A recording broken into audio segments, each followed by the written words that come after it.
Fighting racial injustice and systemic racism are issues Indianapolis Mayor Joe Hogsett discussed in his State of the City address tonight. It's not enough to acknowledge systemic racism. You don't get a participation ribbon in the fight against injustice. What we need in Indianapolis is a process of healing that is not implemented, but lived, both in public and in private. Lived especially by white residents in positions of power, like myself.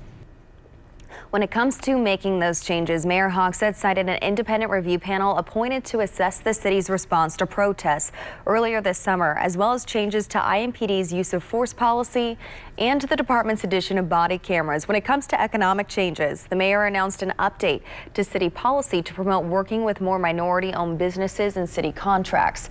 Of course, the address also focused on the economic impact of the pandemic. I'll begin by stating the obvious.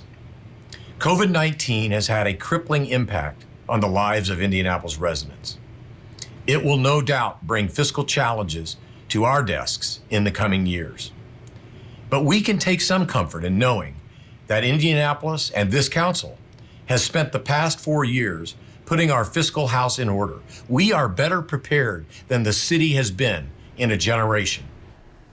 The address helps kick off the 2021 budget season. The final budget passage is expected in October.